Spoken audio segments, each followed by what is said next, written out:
So the civil state implies, in fact, a way of dealing with authority, which is the authority is given to the state through an electoral process, bottom-up way of dealing with authority. It's critical here, because as Muslims, when even we talk about our religious reference, even there, we also have a process which is the one who is going to be in the front should be decided and chosen by the people who are going to be behind him or following him. We don't have this perception that in religious terms, the authority is an on high and that's it. We also have even the Prophet ﷺ, when he was dealing and deciding on worldly matters, he was consulting the people. And the Muslims in religious terms, when they have to decide of something which has to do with the world, should go to a bottom-up procedure. It's the people who are helping the leader to come to a decision. So if we come now to the second thing, it's where the civil state in Western terms was based on two things. In fact, if you want to have a civil state, you have to distinguish the state authority, the bottom-up negotiated authority, from the religious authority, the top-down non-negotiated authority. There is no democracy in the way, for example, the decisions are coming from the Pope to the people. It's coming from a top-down reality. So this is why the civil state was connected in the West to a concept which is important, coming from after the Renaissance, after the Middle Ages, which is known as secularization.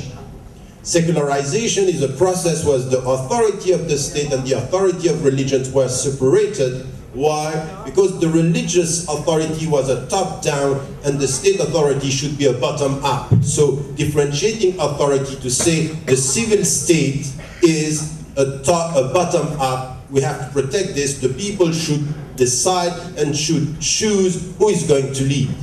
Which, to separate this, what was the name of this model of state, a religious state in religious term in the West? Theocracy. Theocracy as opposed to the civil state.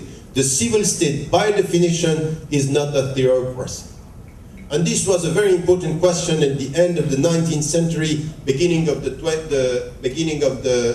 20th century to Muslims. Is Islam advocating theocracy? And you will see that this discussion is a very important one. When you speak about an Islamic state, what do you mean? Do you mean that the religious people are going to take over, meaning by this that is a theocracy, meaning you are running in the name of God, so you are the representatives of God on earth, or is it something else? Because there is a very big difference for Muslims. Are you the representative and following the Prophet ﷺ, or are you representing God? Who are you? You are representing whom as the authority on earth? It was a very big discussion among scholars. If you come and you say, I am representing God, as the church was saying, you take the upper hand. It's an absolute power on people. Is this what Islam is saying? It's not. So we don't have from the very beginning the same references, and we have to understand this when it comes to what the terms that we are using. So if you follow me now, it's something which has to do behind the civil state is the way we look at power and how power is given, who decides and who has authority. And we need to deal with this because it's very critical in our time, which kind of authority and how in the West a civil state is a secular state where religion has not the upper hand on any political decision. It's coming from a very specific civilization with very specific references.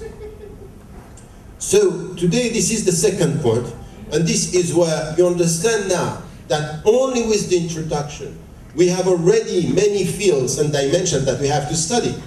How do we deal as Muslims with authority? Who decides? How do we deal with the state? How do we deal with political power? And how do we deal with religious power and religious authority? We have to deal with this from within our tradition, not to compare to the West, but to be consistent with our own reference. and to be able to say, are we promoting yes and no, something which is a civil state where the decision process is a bottom-up process? Are we yes or no? Is this Islamic yes or no? And not to come with an inferiority complex and just to say yes, yes to all the new concepts that we are facing just to please the counterpart. Because sometimes we are put in a situation where we are under pressure and we come with something which is, yes, we agree with this, but far from understanding the intrinsic dynamic. Why is it important not to be on the defensive on this? Because at the end of the day, we have to ask ourselves something.